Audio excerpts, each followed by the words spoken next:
everybody knows how to draw sitting down, but in this video, I'm going to show you how to draw standing up.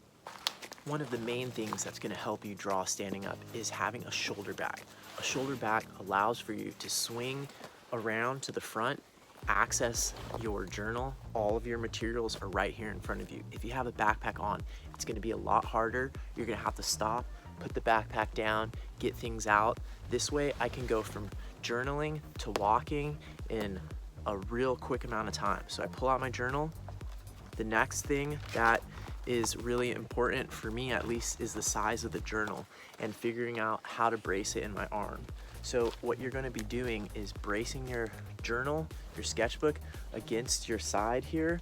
I'm going against my left rib. I'm right-handed, so I'm using my left hand. You can see my hand wraps around here on the front corner here, the right front corner of my sketchbook, and my forearm is coming underneath and supporting it.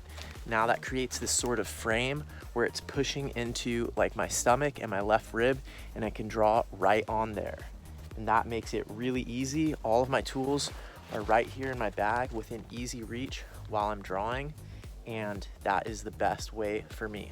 Also, the fact that I'm using a sketchbook that is spiral bound instead of hardbound makes it a lot easier, and that is definitely my preference. This book right here is 9 by 13 or 9 by 12, so that is the size that works for my arm. Everybody will have a slightly different one, but finding one that fits just like this is really important. I can also use my binoculars, but I can't draw and look through the binoculars at the same time when I'm standing up. So what I have to do is look through my binoculars, put it down, grab my pen, and then go to drawing. I can also use watercolor while standing because I use the water brushes that hold water inside of them, and I have a watercolor palette from John Muir Laws. I love this palette and I've traveled around the world with it. This palette opens up easily while I'm still standing, holding all my other stuff. I put my thumb through this hole right here, and boom, I'm holding my watercolor palette right there. This water brush has the water in it right here, so I don't need to have a separate thing, and I'm completely mobile like this. I can move around, I could squat down, I could walk pretty quickly, I could almost run, and I can be doing watercolor and drawing.